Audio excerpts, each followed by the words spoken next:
Welcome back to Gunner 411. Earlier this week I took on a Cerakote project and I recorded the process. The only part that didn't record, and I have no idea why, is removing the stencils from the project.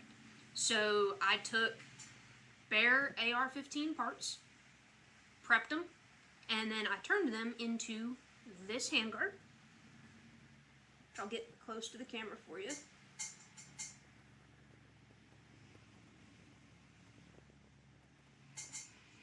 And then this upper and lower.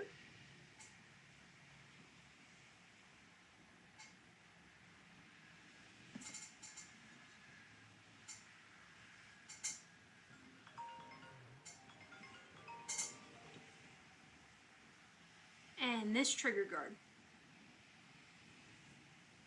So if you want to see how I did that, stay tuned. I've got those videos coming up. It's a fairly long deal, but hopefully you enjoy it and maybe learn something out of it. Alright, so welcome back to Gunner 411. Today I'm going to do something a little different. I'm Cerakoting a upper, lower handguard and trigger guard for a customer.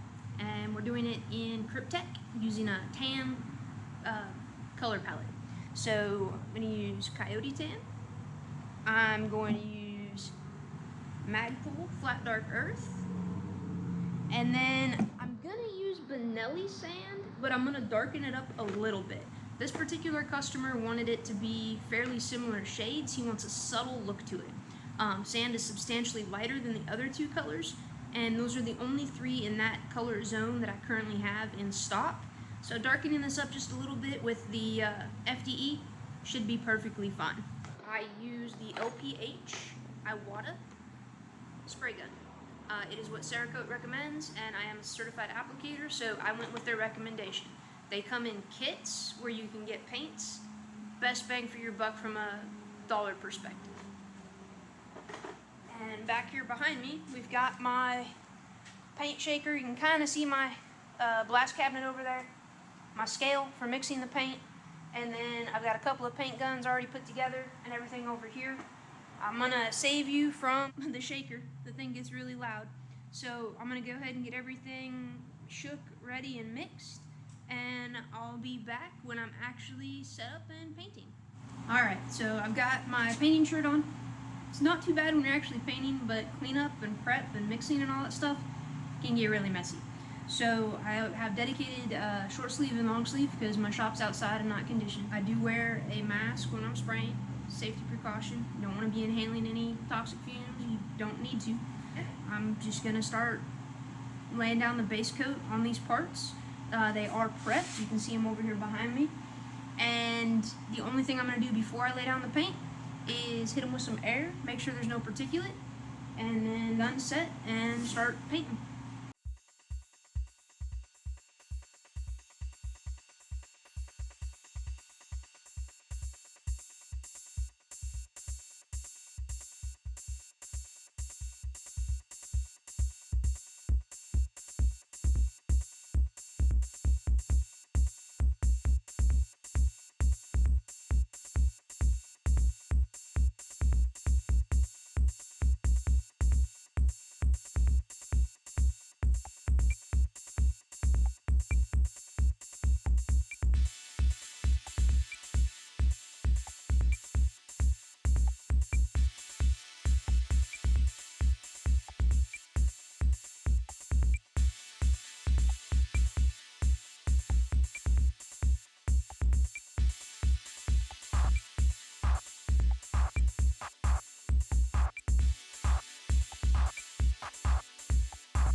So that got each of our colors on our base coat. Next up, we're gonna do wet on wet. And that means we're gonna go dark colors over these items that we just based before we put anything in the oven. So right now they're air curing. Basically they're getting rid of the solvents so that there's no solvent pop in the base paint coat. So gonna let that sit for about 10 minutes or so. I'm gonna get the other two colors in their paint guns and labeled and bring them over here, and I'll be right back to do the wet on wet. I got my other two colors mixed. Took me a little longer than I was expecting, but wet on wet, it's fine, nothing's been cured. So I'm gonna get my mask back on, get gloved up, and get these other colors put down. My hands usually end up with paint all over them by the end of the day anyway.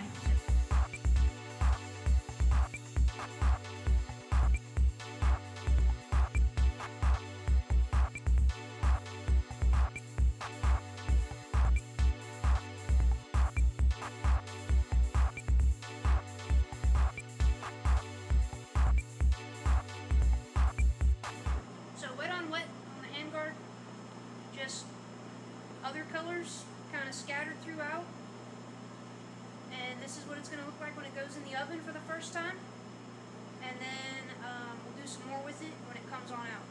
I'm going to leave the handguard close because I'm actually going to do the upper next, and I like to make everything kind of blend, so I'm going to try and hit the same color in this same general area and in this same general area so that it all kind of flows together. And I want to be able to have it in front of me so I can see which side that's on.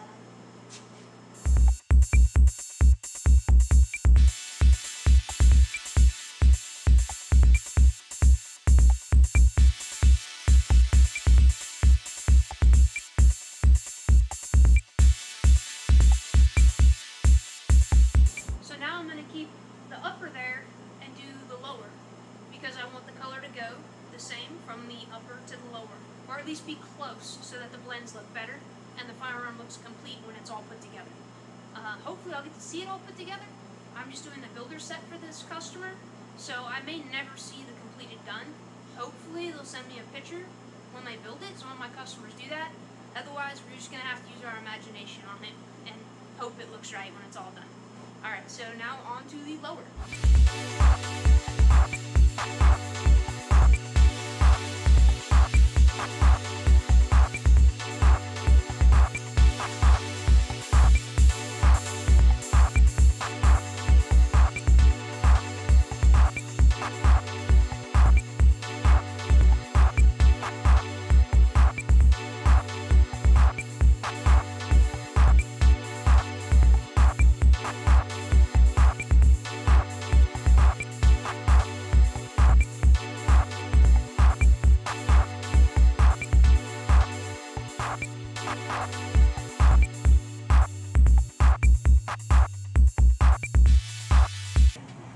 Parts are ready for the oven. They need to sit out for roughly another 10 minutes before they go in, and then I'll be putting them in the oven for 15 to 20 minutes. I'll check them at 15, see how the surface is feeling. The next step is going to be putting stencils on them, and we have to make sure that the base coat is cured enough that the stencils don't end up taking it off. So it's finding that balance where it's not over cured so the next color will actually adhere to it, but it's cured enough where handling it's not going to damage it, or the sticker part of the vinyl will cause the paint to come up with it after the next cure cycle. Before we can stencil anything, we have to prep the stencils. That is by far, in my opinion, the most annoying part about any pattern that you want to use transfer tape for. The camo patterns, if you're putting on single pieces, it's not so bad because you can pull one piece at a time, but prepping the stencil, oh my goodness. So I'm going to show you how we tackle that. So I cut my own stencils. I don't order them online. Part of being a certified Cerakote applicator is they give us all of the designs. So I have all the designs on my computer, and I have a vinyl cutter, and that enables me to make my own. So sometimes this pattern really cooperates and peels back easy. Other times it doesn't. And there's two approaches to Kryptek that people take. One is the web gang and one is the no web gang. I went through certification class, and I'm sure my instructor thought that I was absolutely crazy because the project that I wanted to do in my class was Kryptek. And thankfully they already had the pattern weeded. That's technically what I'm doing right now. I'm weeding the vinyl, taking out the junky parts in the middle that we're not going to use in the design.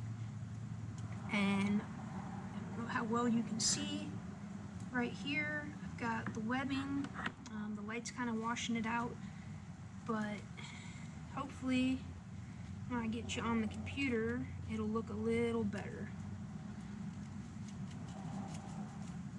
So, get this part, you got to make sure all the stuff that's supposed to stay down stays down, stuff that comes up stays up. The vinyl is really sticky, so sometimes it will stick to parts that are supposed to stay down, and it pulls them up with it. And that's just not cool, because we want to make sure that we have a good pattern. So, I guess the good thing is, I did one yesterday, so I'm going to use this one, but I wanted to show y'all at least part of how this works with starting to get that vinyl where you can see the pattern instead of being a solid deal. The biggest thing I've learned about Cerakote is it is a time management test.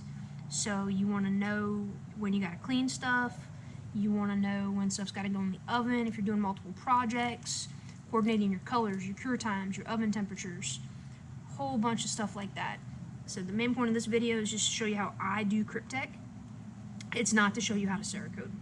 So Cerakote themselves have a bunch of great videos out there, and there are a bunch of great Facebook groups with people that will answer any questions that you've got, from what equipment should you get to start up, all the way through how do I do this particular type of pattern. One that I did a while ago was a snake skin, and I didn't have any idea how to start it. Thankfully, there was a person in one of the forums that helped me out and gave me some guidance, and I was able to get the project done, and the customer was happy. So ultimately, that's what matters.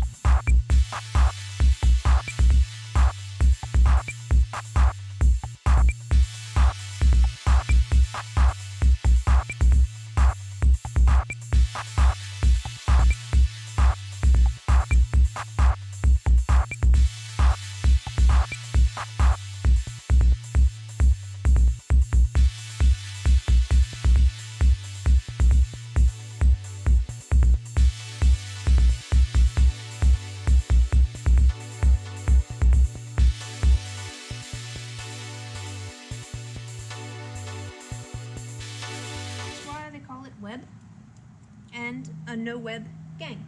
Honestly, that is the easiest I have ever had at getting the web off of the Kryptek. Normally I'm sitting here with a little X-Acto knife doing little sections at a time. So I guess thank y'all, because that was easy and it's normally not for me. But that's all could be my vinyl cutter settings as well. I tweaked them recently. So this one looks like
stenciled up, and now it's time to do opposite colors where colors I can see. So like where this is light, I'm going to use one of the two dark colors. Where this is FDE, I'm going to either use the sand mix or I'm going to use Coyote, and work my way all the way across it and hope that I can tell what's Coyote and what's FDE, because they look really similar when they've got all this other color on here. I'm going to dust it also with colors just to make sure that those lines in between the stencils are visible.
hopefully you've enjoyed watching the process I went through to make that upper, lower, and hand guard for that customer.